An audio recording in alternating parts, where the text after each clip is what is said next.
OK. Je me mélange des fois parce que je présente plusieurs endroits. Des fois, j'oublie à quel endroit je suis arrivé. OK. La dernière fois, on a parlé de la joie. Il y a eu une grande joie dans cette ville-là. Donc, on a parlé de quelle ville il était question? De Samarie. Et on a parlé aussi des éléments ou les choses qui étaient à la base de cette joie cette joie était provoquée par l'évangile que les Samaritains avaient reçu, la promesse de la vie qu'ils avaient. Donc, nous avions expliqué que cette joie était une joie parfaite, indicible, par le fait même que l'objet de la joie n'était pas quelque chose de concret. C'était basé sur des éléments spirituels. Donc, ils avaient le pardon, ils avaient reçu le pardon des péchés et la promesse de la vie éternelle. Donc, nous avions expliqué c'était quoi la joie, un sentiment de bien-être, un sentiment de satisfaction, de bonheur qu'éprouve l'âme du converti par la suite de sa nouvelle naissance. Et nous avions dit, une fois qu'on est heureux à l'intérieur, eh bien, évidemment, ça va se voir sur le visage. Ça va sortir dans les actions, dans les mots qu'on va prononcer, dans les comportements qu'on va avoir. Les gens qui nous entourent vont remarquer, vont aussi profiter de notre joie. Parce que lorsque vous êtes en compagnie des gens qui sont contents, bien, même si vous avez des raisons pour ne pas être content, mais vous êtes influencé par cet environnement, vous allez quand même être content parce que vous êtes entouré de gens qui sont contents. Vous allez quand même être positif lorsque vous êtes entouré de gens qui sont positifs. Il est impossible de garder votre négativité lorsque vous êtes dans un environnement qui est positif. Et le contraire est aussi vrai.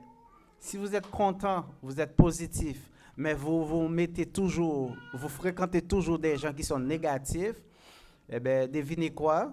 Vous allez devenir, sans le savoir, inconsciemment, vous allez devenir négatif aussi. Vous allez tenir les mêmes discours défaitistes que ces gens-là tiennent régulièrement, qui se plaignent toujours, qui ne sont jamais satisfaits, qui veulent toujours plus, mais qui n'apprécient jamais ce qu'ils ont.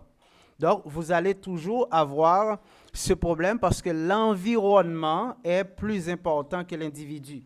L'environnement est plus important que l'homme parce que l'environnement fait l'homme. C'est l'environnement dans lequel on est élevé qui fait de nous qui nous sommes aujourd'hui. Parce que c'est cet environnement qui nous a appris ce qu'on sait aujourd'hui. Et le plus souvent, on va se rendre compte en faisant nos propres expériences, en découvrant d'autres aspects de la vie, eh bien, on va se rendre compte que ce n'était pas tout à fait la bonne attitude, les bonnes choses qu'on nous a inculquées lorsqu'on était dans cet environnement-là. Donc, juste pour vous dire que le croyant doit s'arranger pour se trouver dans un environnement joyeux. Parce que la Bible le dit en 1 Thessaloniciens 5, soyez toujours joyeux et il faut toujours prier régulièrement, sans cesse, continuellement. Pourquoi? Parce que le contact avec Yahweh produit cette joie qui nous habite. Peu importe la situation dans laquelle on est, ben, on peut quand même garder la joie parce que la situation présente n'est pas une situation éternelle. Tout est passager sur la terre. Donc, il ne faut pas laisser une situation temporaire nous gâcher la joie que nous avons.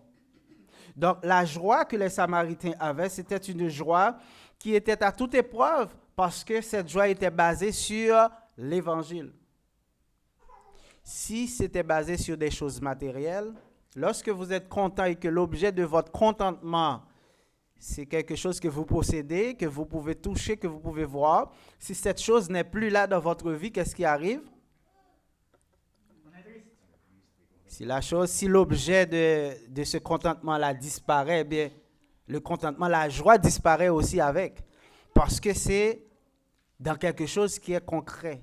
Mais lorsque la joie vient de quelque chose qui est intrinsèque, hein, c'est-à-dire quelque chose qui vient de l'intérieur de nous, qui n'est pas quelque chose qu'on peut toucher, qu'on peut voir, qui dépend de quelqu'un d'autre, personne ne peut nous enlever cette joie-là. Si vous êtes content, si vous êtes en joie parce que votre femme est là, votre mari est là, vos enfants, votre famille, tout le monde est en santé, donc vous êtes content, c'est correct. Mais c'est un contentement, c'est une joie qui est temporaire. Parce que tôt ou tard, quelque chose va arriver. Tôt ou tard. Quelqu'un va tomber malade, tôt ou tard. C'est par un choix qu'on fait. Ça n'arrive pas seulement aux autres, ça arrive à tout le monde. Quelqu'un va tomber malade. Donc, si je suis en joie parce que tout le monde chez moi est en santé, bon, qu'est-ce qui va arriver lorsque quelqu'un va tomber malade? Ben, je ne vais plus être en joie, je vais perdre ma joie. Mais la joie doit être motivée non seulement par la santé, par la bénédiction que nous avons, mais en plus par la présence de Dieu dans notre vie. Parce que ça, c'est ça qui est la plus importante, la présence de Dieu que nous avons dans notre vie. Parce que nous n'allons jamais perdre la présence de Dieu si nous décidons de la garder toujours avec nous. Nous la perdons si nous décidons de la perdre. Mais Dieu ne va jamais nous abandonner si nous restons fidèlement attachés à sa parole. Donc, le sentiment, c'est une pensée. C'est pourquoi l'Église enseigne aux croyants la nécessité d'avoir la même pensée. Regardez, si vous regardez 1 Corinthiens, premier paragraphe 10, l'apôtre, sous l'inspiration du Saint-Esprit, nous exhorte à avoir tous le même sentiment, la même pensée, la même opinion. Parce que si nous avons un même but, si nous travaillons pour un même objectif, eh bien, nous allons être ensemble sur le chemin, main dans la main, dans la joie. Mais lorsqu'on n'est pas sur la même longueur d'onde, c'est difficile. Lorsque l'intérêt de la communauté ne prime pas sur les intérêts individuels, eh bien, on a des problèmes. Parce qu'à ce moment-là, chaque personne se voit personnellement et laisse de côté l'essentiel qui est la communauté. Nous devons travailler pour consolider la communauté et non pas pour nous personnellement. Parce que comme je l'ai mentionné tantôt, lorsque l'environnement dans lequel vous êtes est en joie, lorsque l'environnement est gai et joyeux, bien, il est impossible que vous soyez triste en étant dans cet environnement-là.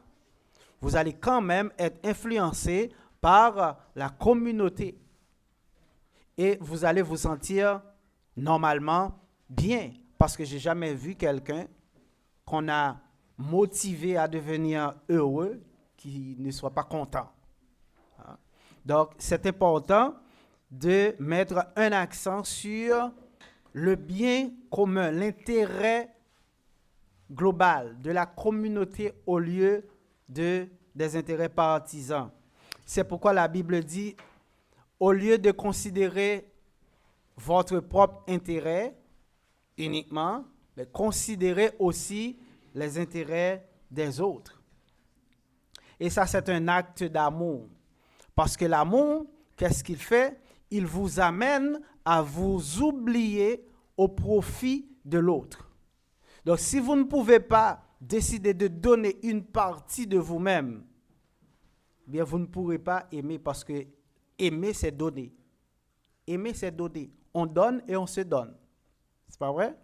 Donc, c'est pourquoi vous allez voir, beaucoup de gens n'arrivent pas à se tenir, à rester ensemble dans la vraie vie, dans le couple, dans la famille. Pourquoi? Parce que les intérêts individuels, l'égoïsme prime. C'est toujours moi. Si vous parlez en moi toujours, ben vous ne pourrez pas vivre avec les autres.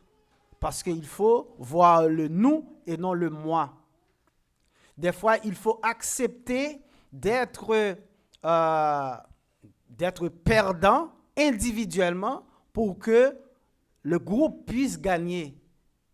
Parce que si vous gagnez seul, c'est vous qui gagnez, personne ne gagne.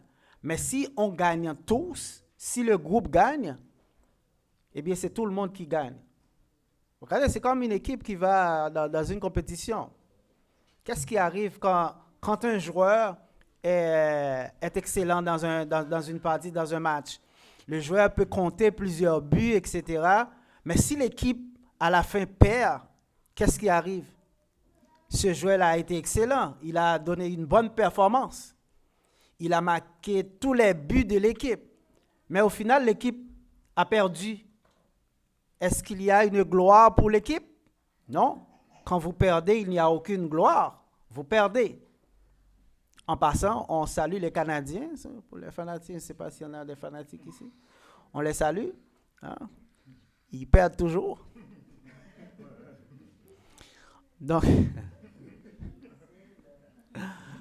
je ne sais pas s'il y a des fanatiques de hockey. Moi, j'ai entendu ça. Moi, je ne suis pas fanatique. Je ne comprends pas ce jeu. Mais quand même, j'ai entendu, ils perdent toujours. Hein? Ils perdent toujours.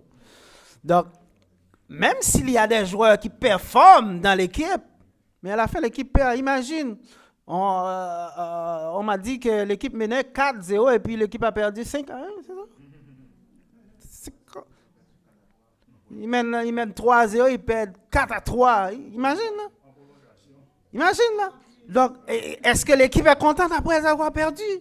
Même s'il y a un joueur qui ont marqué les 3 buts, qui ont donné l'avance, mais qu'est-ce qui arrive à la fin? Donc, pourquoi je viens avec ça? C'est juste pour vous montrer que l'exploit individuel ne veut rien dire si le groupe ou l'équipe ou la communauté n'est pas contente. Si tout le monde est content, si je ne marque pas de but, mais l'équipe gagne, je suis content, n'est-ce pas?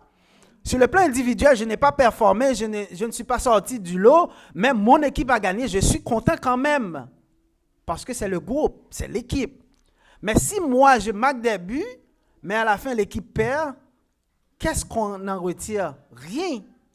Peut-être sur le plan individuel, je peux avoir un trophée ou je ne sais quoi, une récompense, mais l'équipe, mes coéquipiers, tous les autres joueurs, qu'est-ce qu'ils vont avoir? Rien. Ça veut dire que l'équipe est plus importante que le joueur. C'est pourquoi vous allez trouver une équipe qui a des superstars qui perdent parce que les superstars généralement veulent être superstars. Ils ne jouent pas en équipe.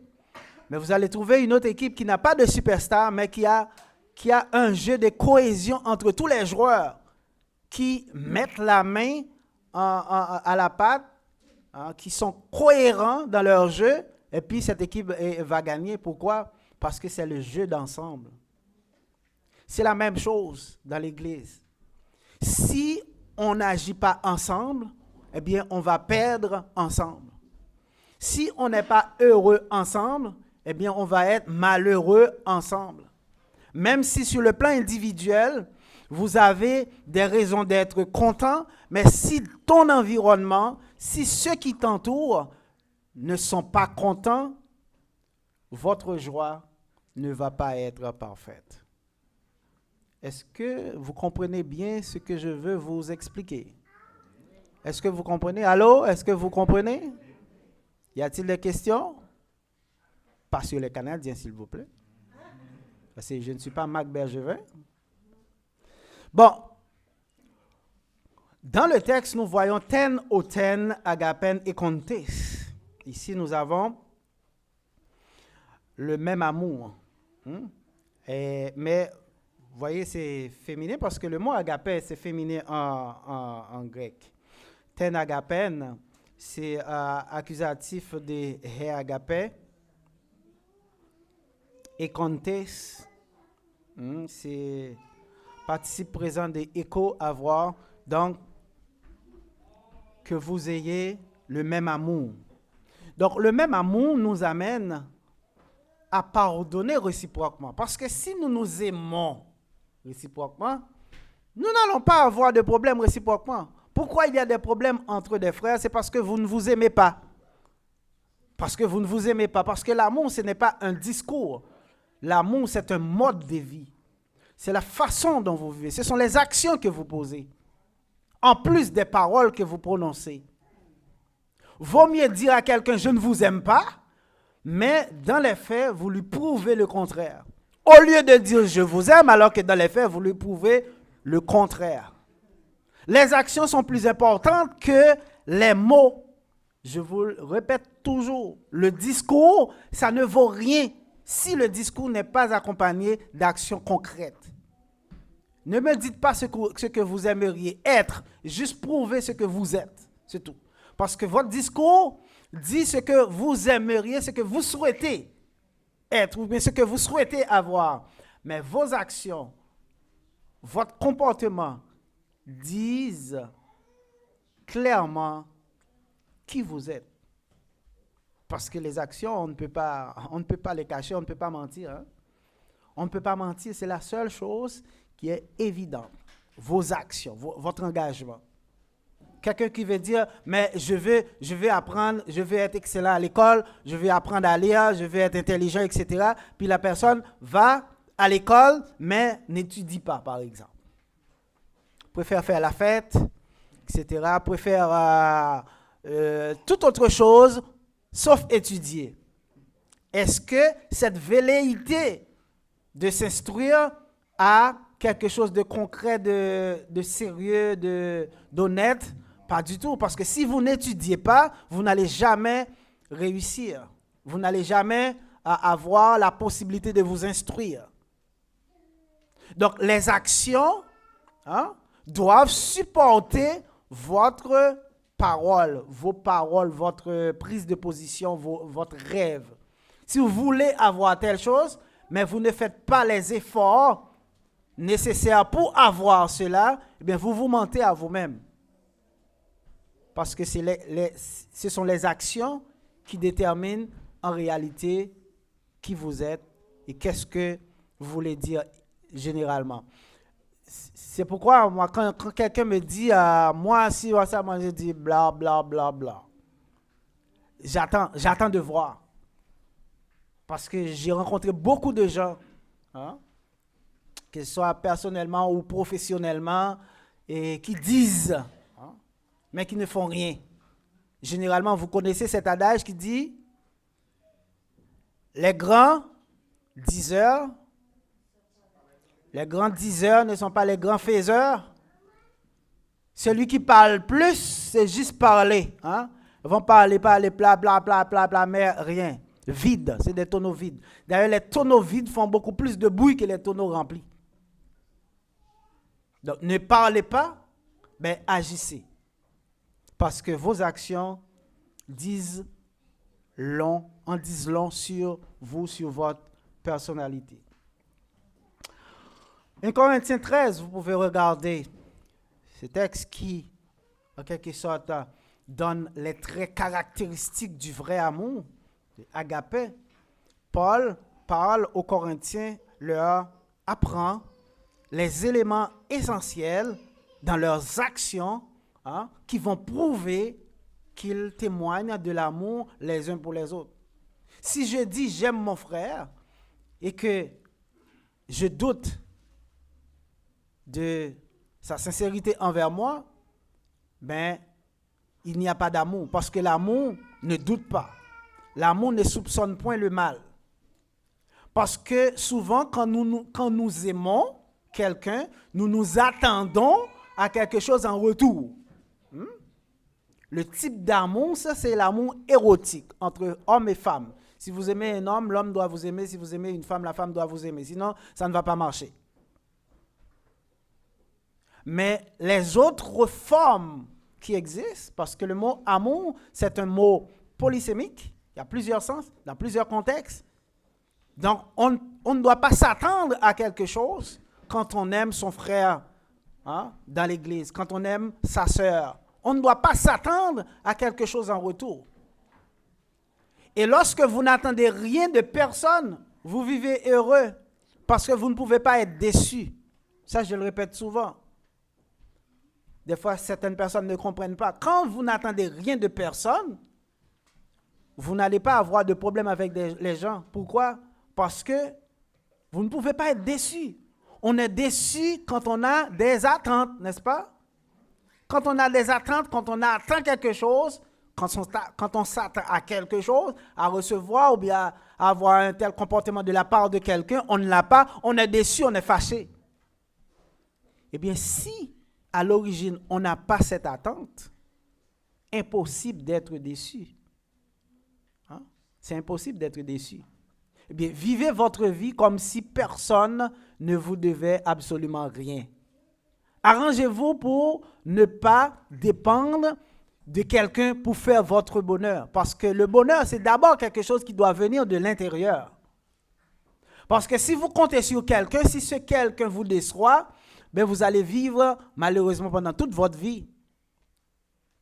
Mais vous devez vous-même être la personne qui rend l'autre heureux. Et ne pas attendre à ce que ce soit toujours l'autre qui vous aide. Et c'est ça le problème de l'égoïsme. C'est que je ne vais pas le faire parce que moi je ne bénéficie pas, je ne vais pas le faire non plus. Si je souffre, elle doit souffrir aussi. Parce que c'est du tac au tac. Mon mari m'a fait ça, moi je vais lui montrer. Ma femme m'a fait ça, moi je vais lui montrer. Quand vous agissez comme ça, vous êtes serviteur du diable. Parce que c'est le diable qui rend le mal pour le mal, mais Dieu vous dit surmontez le mal par le bien. Aimez ceux qui vous haïssent, qui vous font du mal. Tout autant que vous ne pouvez pas arriver à ce niveau-là, vous n'êtes pas serviteur de Dieu. Tout autant que vous ne pouvez pas transcender vos sentiments, votre orgueil, pour aimer les autres juste pour les aimer, sans rien attendre en retour, eh bien vous avez besoin de prier. Parce que vous êtes encore loin de la présence de Dieu. Question? C'est clair? C'est bon? Donc nous devons marcher pour plaire à qui? À Dieu. On n'est pas là pour plaire aux hommes. Parce que souvent ce qui arrive, on a besoin d'être approuvé. Hein? On voudrait que les gens nous aiment. On voudrait que les gens disent du bien de nous. C'est ça qui nous met en joie. C'est ça qui nous rend heureux lorsque les autres pensent du bien de nous. Ah bon? Vous voulez que les gens vous aiment? Vous voulez que les gens disent du bien de vous tout le temps? Tout le monde, 100%, disent du bien. Oh, disent du bien de vous. Parlez bien en bien de vous. Vraiment? Vous êtes dans un rêve qui va devenir cauchemar. Jamais, jamais vous ne pourrez faire l'unanimité. Jamais. Jésus-Christ n'a pas pu le faire. Lui, le Fils de Dieu, il était sur terre, les gens le haïssaient sans raison. Il n'a jamais fait de mal à personne. Au contraire, il était toujours prêt à aider tout le monde. Mais il y a beaucoup de gens qui ne l'aimaient pas. Pourquoi on ne l'aimait pas juste parce qu'il était bon? Vous allez trouver des gens qui vous haïssent juste parce que vous avez un bon caractère. La personne va être comme jaloux parce que vous avez un bon cœur et lui, cette personne-là, c'est quelqu'un qui a un mauvais cœur, un mauvais comportement, qui n'aime pas les gens. La personne va vous haïr juste parce que vous êtes bon, juste parce que vous êtes qui vous êtes. Sans raison. Des fois, c'est des gens à qui vous rendez service, qui vont parler mal de vous. Il faut l'accepter. C'est la nature humaine qui est comme ça. Vous êtes bon avec la personne, ou bien vous êtes bon de nature, mais la personne est jaloux, ne vous aime pas parce que vous traitez bien les autres.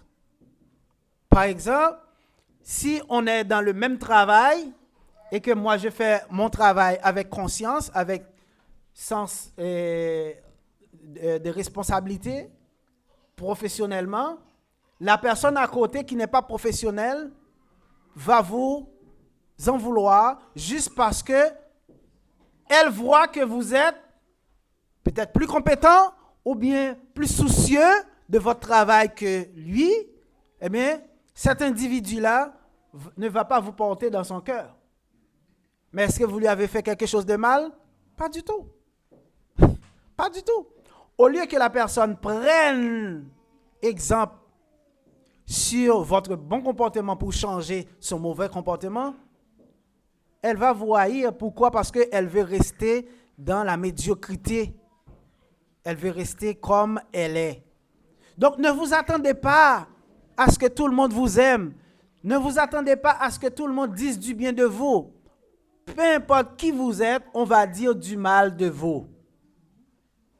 Des fois, sans raison. La personne va juste le faire, juste pour le faire, par méchanceté. Mais sans raison apparente. Je me rappelle, Frère Junior qui m'avait dit, mais je ne comprends pas.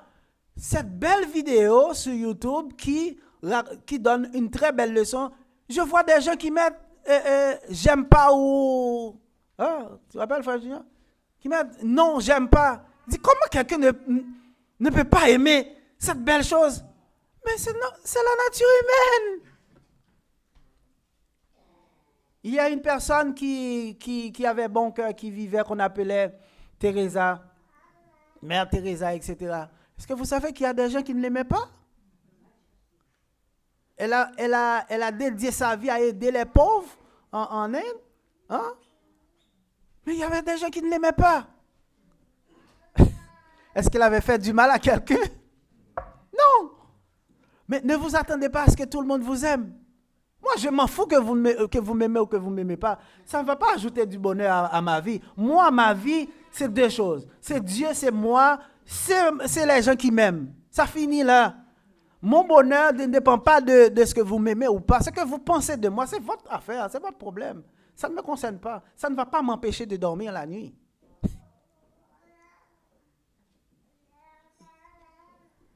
Vous m'aimez, 50 centimes. Vous ne m'aimez pas, dégoûté. Les Haïtiens vont comprendre. Donc, que vous m'aimez, que vous ne m'aimez pas, ça ne me dérange pas. C'est votre opinion. Parce que le problème, c'est que quand vous ne m'aimez pas, c'est vous qui avez un rancœur et c'est vous qui allez souffrir, ce n'est pas moi. Quand vous me voyez, vous avez le gros cœur, hein, vous êtes dérangé, c'est votre problème. Mais moi, je vous aime, c'est tout ce qui importe pour moi. Moi, j'aime tout le monde. Peu importe ce que vous faites, peu importe ce que vous m'avez fait, peu importe, j'aime tout le monde. Si vous me faites quelque chose, je vous le dis que ça me dérange et puis ça finit là. Merci Yahweh, parce que moi, je n'ai pas de temps pour porter les gens pour garder les gens sur le cœur. Hein? La haine est un poids trop lourd à transporter. Le pardon est léger comme une plume. Mais la haine, hein, la rancune, c'est lourd sur le cœur. Quand vous voyez la personne, vous êtes gonflé, puis le cœur commence à gonfler, là, vous risquez même une infarctus. Mais quand vous voyez une personne, vous êtes content, ah, est-ce que vous allez faire une infarctus? Non, peut-être pas excès de joie, mais pas par tristesse. Je préfère mourir par excès de joie que par tristesse. Parce que je vois quelqu'un, mais j'aime pas ça. Oh, un-tel, je ne peux pas. Papa l'aime de ça, papa l'aime de ça. Depuis moi, seulement tout. Ah bon? Et pour chita là, on dit gloire à Dieu. Bah, t'as tout menti. Vous devez changer. Parce que l'amour vous commande à accepter, à aimer tout le monde. Et ça, c'est sans condition. Hein? Dieu n'a pas dit d'aimer ceux qui vous aiment. Au contraire, il a dit d'aimer ceux qui vous font du mal, de les aimer. Ceux qui ne vous aiment pas, vous devez les aimer. Ceux qui vous font du mal, leur faire du bien. C'est le contraire qu'il faut faire. Hein? C'est très, très important parce que sinon, on ne va pas avancer dans l'amour de Dieu. Et quand on agit comme ça, vous savez ce qu'on fait?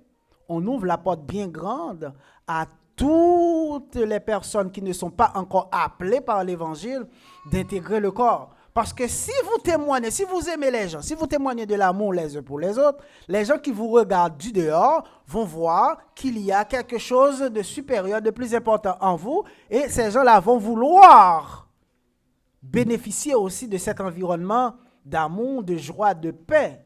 Mais si entre vous, vous n'avez pas l'harmonie, pensez-vous que quelqu'un qui voit ça de l'extérieur va être intéressé, même si vous lui présentez la parole et qu'elle en est persuadée, vous pensez qu'elle va être excitée à faire partie d'un groupe qui se déchire à l'intérieur, les uns contre les autres? Ça n'arrivera jamais. Jamais. Mais cette personne va être intéressée à intégrer une communauté où l'amour, l'entraide, le partage existe. C'est ça qu'on appelle le vrai agapé. Il faut que le même amour nous anime parce que nous sommes membres de la même famille. Paul a dit aux Philippiens, Philippiens 2, si vous regardez les paragraphes 1 à 4 ou versets 1 à 4 pour la communauté qui ne comprenne pas. Si donc il y a quelque consolation en Christ, s'il y a quelque soulagement dans la charité, s'il y a quelque union d'esprit, s'il y a quelque compassion et quelque miséricorde, rendez ma joie parfaite. Complétez votre joie, complétez ma joie en ayant un même sentiment, un même amour, une même âme, une même pensée. Ne faites rien par esprit de parti ou par vaine gloire, mais que l'humilité vous fasse regarder les autres comme étant au-dessus de vous-même. Que chacun de vous, au lieu de considérer ses propres intérêts, considère aussi les intérêts des autres. C'est ce que je venais vous expliquer avec l'image d'une équipe de sport. Lorsque l'équipe gagne, tout le monde gagne. Donc, dans l'équipe, si j'avance vers le but pour marquer le but, si c'est moi qui marque le but, oui, ça va être un sentiment de satisfaction. Je vais être content parce que j'ai marqué, j'ai permis à l'équipe de gagner. Mais si d'aventure, je vois qu'il y a des obstacles, il y a des défenseurs qui me barrent le chemin, alors qu'il y a mon coéquipier qui est dégagé, qui n'est pas marqué par d'autres joueurs, qu'est-ce que je dois faire? Est-ce que je dois tenter quand même d'aller dribbler les joueurs qui sont devant moi pour aller marquer individuellement, ou je dois faire la passe à mon coéquipier qui attend la balle pour percer le filet? Allô? Qu'est-ce que je dois faire? Ben, on voit des gens qui comprennent, qui ont fait du sport dans leur vie. Mais les autres, je dois passer le ballon, la rondelle, ou je ne sais pas, n'importe quoi, à mon coéquipier qui est déjà dégagé et le but est vide en face de mon coéquipier alors que devant moi, il y a l'obstacle. Pourquoi je le fais? Parce que c'est l'équipe qui est plus grande que le joueur. L'équipe est plus grande. Parce que si je ne fais pas la passe à mon partenaire, je risque de me faire intercepter par l'adversaire. Et mon équipe va perdre. Je ne vais pas avoir de gloire, mon équipe non plus. Mais si je passe à mon coéquipier, je ne vais pas avoir de gloire individuelle, d'avoir la satisfaction d'avoir marqué le but. Mais j'aurai quand même la joie que mon équipe a remporté la victoire. Et ça, toute l'équipe est contente. C'est ça qui est expliqué, que je vous mets en image, qui est expliqué ici en Philippiens 2, 1 à 4. Au lieu de considérer votre propre intérêt, considère les intérêts des autres. Donc, les autres coéquipiers ont besoin d'être contents aussi. Parce qu'ils ont joué, même s'ils n'ont pas marqué, mais ils ont contribué à la victoire commune. Donc, nous devons aussi faire la même chose. Essayez de soulever un poids avec un doigt. Pour voir. Quand vous prenez un doigt, c'est difficile. Mais quand on met la main, les 5 doigts, on empoigne la chose, eh bien c'est plus facile de soulever. Pourquoi? Parce qu'il y a un point d'ancrage beaucoup plus solide avec les 5 doigts. C'est la même chose quand nous nous mettons ensemble pour faire quelque chose. Ensemble, nous sommes invincibles. Individuellement, on peut être vaincu, mais si nous nous mettons ensemble, ça va être plus difficile de perdre. Qu'est-ce que je vais vous dire? eh bien, vous devez vous aimer les uns les autres comme le Seigneur l'a ordonné. Vous devez laisser passer votre orgueil, vos problèmes personnels, vous devez les mettre de côté pour favoriser l'unité du corps. Parce que c'est le corps qui est important et non pas un membre. Chaque membre individuellement a de l'importance lorsque le corps est en bonne santé. Si j'ai mal à une main, mais le reste du corps va bien, ce n'est pas trop grave. Je peux quand même fonctionner. Mais si le corps tout entier, dans mon corps, ça ne va pas bien, même si ce n'est pas la main individuellement qui ne va pas bien, mais qu'est-ce qui arrive? C'est tout le corps qui souffre. Et le contraire aussi est vrai. Si j'ai mal à une main, mais tout le corps est concerné, parce que le douleur va se ressentir dans mon corps tout entier. Parce que je souffre dans cette main-là, oui, mais c'est tout le corps qui est préoccupé. Parce que si un membre ne va pas bien, le corps aussi est concerné. Donc c'est ça qui est la solidarité que nous devons avoir. Nous devons être concernés par les problèmes les uns des autres. Et c'est ça l'amour agapé. Et ne pas dire, ben moi, ça ne m'intéresse pas parce que j'étais malade, personne n'était venu me visiter. Ce n'est pas parce que personne ne vous a visité que vous devez faire pareil. Vous ne devez pas laisser le comportement des autres dicter votre comportement. Vous devez choisir comment vous voulez vivre, vous.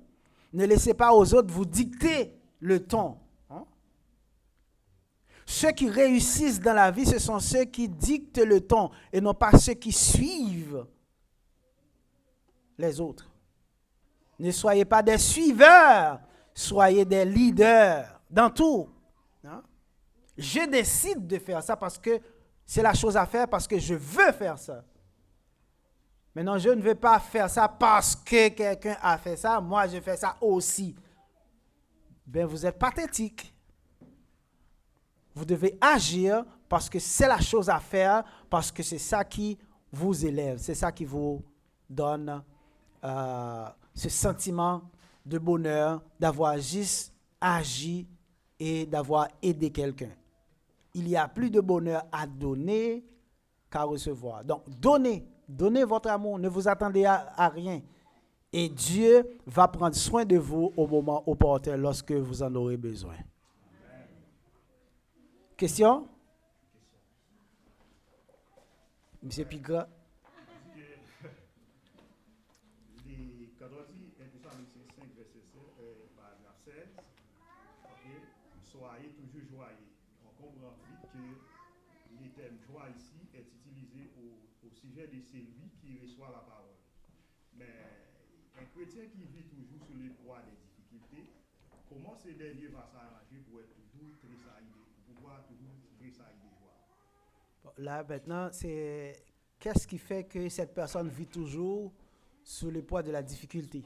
C'est quoi la raison? C'est quoi les difficultés? Parce que souvent, c'est nous qui décidons ce qui est une difficulté.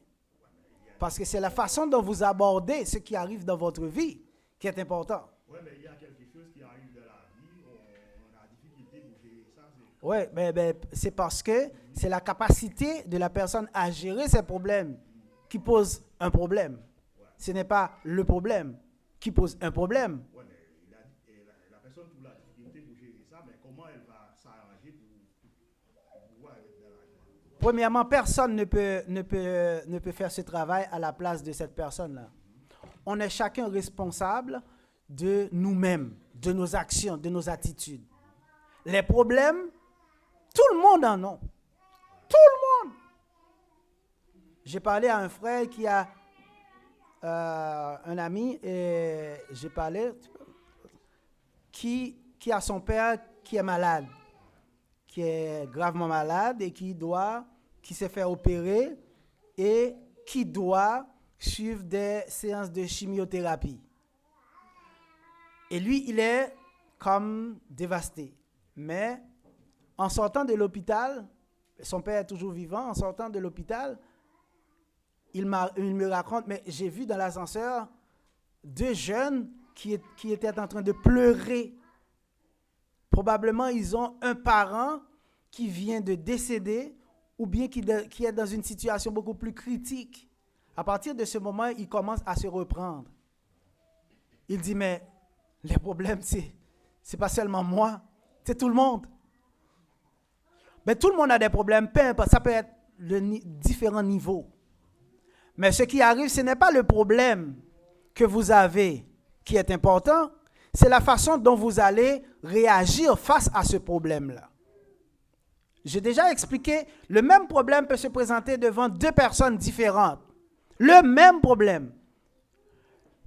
Cette personne-là, ce problème, l'a jeté par terre, l'a désarçonné, l'a complètement anéanti.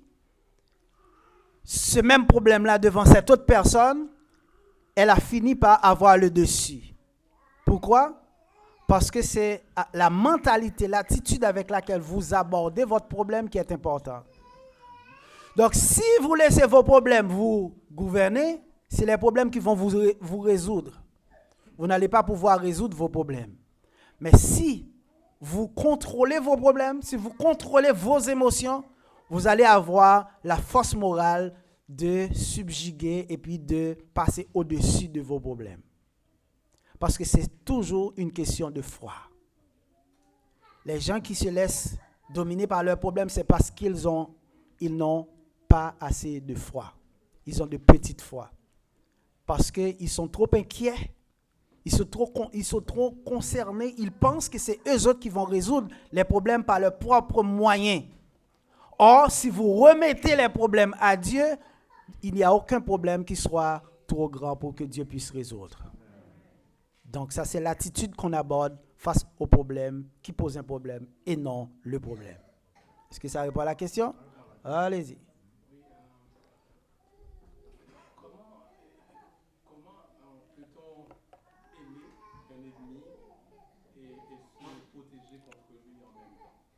Ben, aimer ne veut pas dire aller chez lui, là.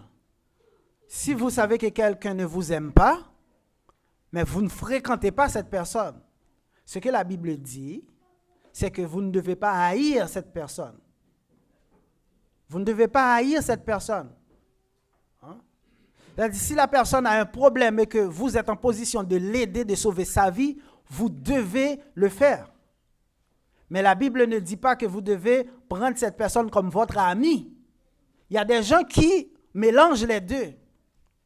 J'aime tout le monde, mais ce n'est pas tout le monde qui est mon ami. Les amis, c'est personnel. On choisit avec qui on veut se lier d'amitié. Hein? Il y a différentes catégories d'amis. Il y a des amis de la rue, des amis du travail, des amis de l'école, des amis d'enfance, des amis de longue date. Hein? On est amis, on se parle une fois, etc. C'est bien. Mais il y a des amis intimes ou des amis qui connaissent vos problèmes, des amis à qui vous vous adressez si vous avez un problème, que vous avez besoin de conseils. Hein? Des amis chez qui vous allez manger. Si vous avez un problème, vous allez leur raconter votre problème. Ça, c'est un autre niveau d'amis. On choisit qui est son ami. Mais on doit aimer tout le monde. Quand la Bible dit d'aimer vos ennemis, il n'a pas dit de faire de vos ennemis vos amis. Vous n'allez pas manger entre les mains de vos ennemis, là. Vous savez que c'est votre ennemi, il ne vous aime pas, là. C'est parce que vous l'aimez qui fait qu'il va changer d'attitude, là. Vous devez l'aimer, c'est tout. Mais lui, il n'a pas l'obligation de t'aimer parce que lui, il n'est pas astreint à la même loi que vous. Il n'a pas la présence de Dieu dans sa vie. Il faut faire attention à ceux qui n'ont pas la crainte de Dieu. Parce qu'il peut vous faire n'importe quoi. On doit se protéger. Ce n'est pas sans raison, la Bible dit, soyez simples comme les colombes et prudents comme les serpents. Vous devez être prudent. Si je prends mes précautions avec quelqu'un, ça ne veut pas dire que je n'aime pas la personne. Je me protège parce que je m'aime aussi. Qu'est-ce que la Bible a dit? Aime ton prochain comme toi-même. Est-ce que la Bible dit aime ton prochain plus que toi-même? Je m'aime d'abord, je t'aime ensuite. De la même manière que je m'aime, je t'aime aussi. Ça finit là. Mais je ne vais pas t'aimer plus que moi. Si j'ai $1, tu as un problème de $1, j'ai un seul dollar. Je ne vais pas te donner mon dollar là. Peut-être que je vais te donner 50.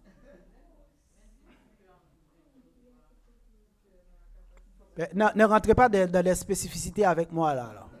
Je dis que j'ai $1, il n'y a pas possibilité d'avoir d'autres dollars. Point final. Je ferme la porte. Blah.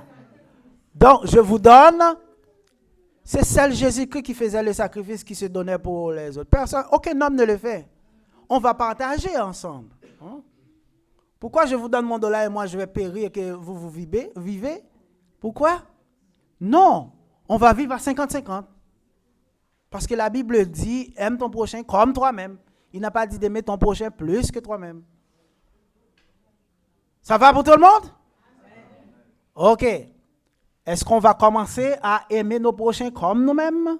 Est-ce qu'on va commencer à valoriser nos prochains? Est-ce qu'on va commencer à ne rien attendre de nos prochains? Est-ce qu'on va commencer à aimer peu importe ce qu'on a en retour? Est-ce qu'on va commencer à nous décharger de notre orgueil, de nos rancunes, etc. pour vivre en paix? Parce que quand on le fait, quand on pardonne, c'est qui le premier bénéficiaire?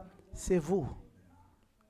Moi, quand je pardonne quelqu'un, je pardonne pour moi. Je ne vous pardonne pas pour vous. Je vous pardonne pour moi. Parce que moi, je mérite d'être en paix.